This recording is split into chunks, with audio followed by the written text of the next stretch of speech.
All successful managers have one thing in common. They delegate. Delegation means appointing another to act in your behalf. Successful managers are old hands at delegating. Now, you go over there. That's how they keep their departments running smoothly and efficiently. But delegation is not as easy as it looks. There are some pitfalls to avoid. The first pitfall is over-control.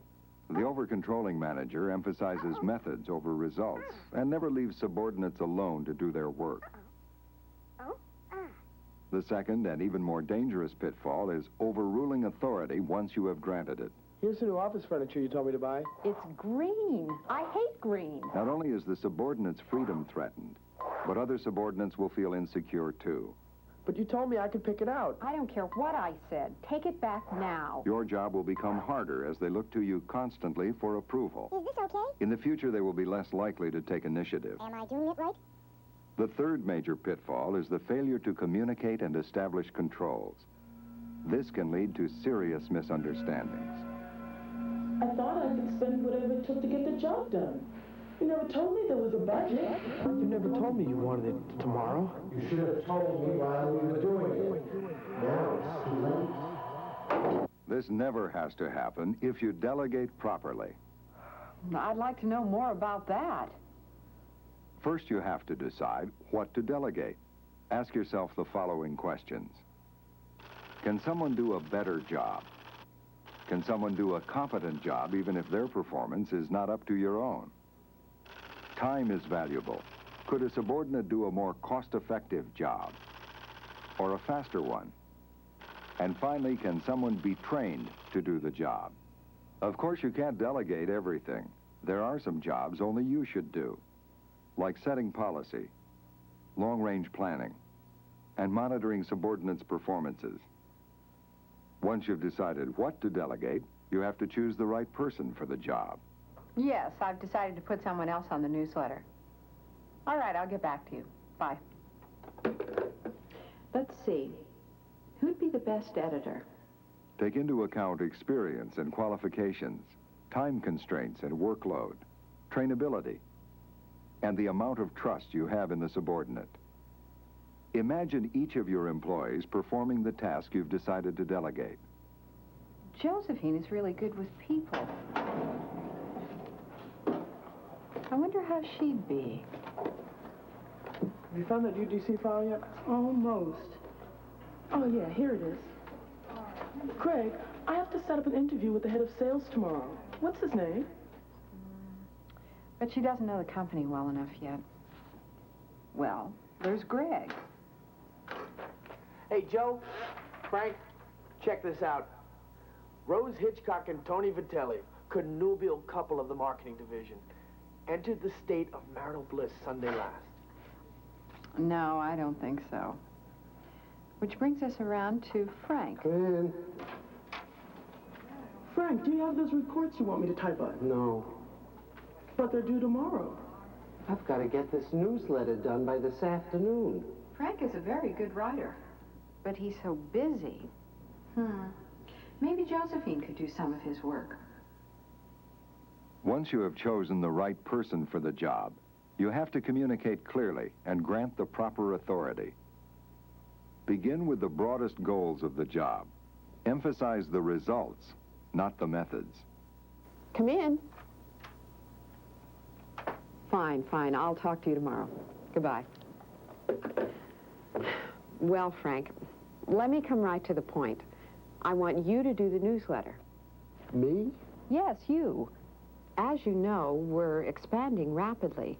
We need to keep all the employees up to date and let them know where they fit in. Now, you're reliable. You write well. You have a good knowledge of the company. I think you're right for the job. Communication works two ways. You and your subordinate will probably have to negotiate a working relationship. This is very flattering, but I'm swamped as it is. I really don't see how I can do it on top of everything else. I realize that, but there isn't anyone else with your qualifications. So I was wondering, do you think maybe Josephine could help you out? She's new. It might take a while to train her. You've been doing the same job for what, about 5 years now? Yeah. That's a long time. I know my job. I do it well. This could be an opportunity for you to do something more. Could be. Present a clear list of duties. Make sure the subordinate understands. Let's discuss what's involved. You'll need to get information from the executive offices about planning. And I'd have to set up interviews and get a hold of monthly reports. You'll also be in charge of writing and editing the articles. Writing and editing. And finally, you'll oversee the layout, printing, and distribution. Establish controls based on cost and time, but grant enough authority to get the job done. This looks like a lot of work. I've been doing this for a couple of years. I'll be around to help you out. I'd like to look at some of your old layouts. No problem. There's still just one thing that's bothering me. How much control will I have? You'll have decision-making authority down the line, but there are some limits. You'll have a $1,600 budget, and I'll have to approve any expenditures beyond that. Okay. Also, for the first couple of months, I'd like to see the final draft 2 days before it goes to the typesetter. So, aside from the budget and that deadline, you'll be completely in charge. That sounds fair. Give it a try. And finally, make sure everyone concerned is aware of the authority you have granted. I'll send out a memo to the department heads and staff and let them know that you're in charge. Thanks, Evelyn. Thank you, Frank. Hello? Oh, hello, Reuben. You know, I was just about to call you to let you know that Frank Shapiro is going to be in charge of the newsletter. Frank Shapiro, editor. Yes, Mr. Nealon. Tomorrow at 3:30?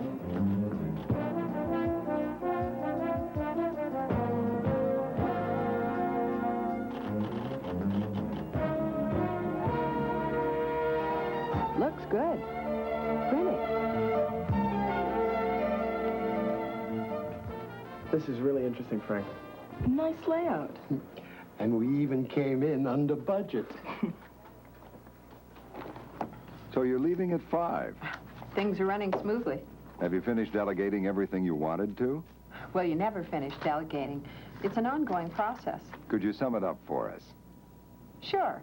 First, decide what tasks to delegate. Then, choose the right person for the right job. Communicate. Establish limits for cost and time, and grant enough authority.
You know, it's funny.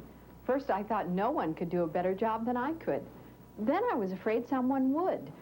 Finally, I realized that if I wasn't delegating authority, I wasn't really managing anything. You know, the higher you go in management, the more you have to delegate. And it seems to me you're well on your way. Thank you.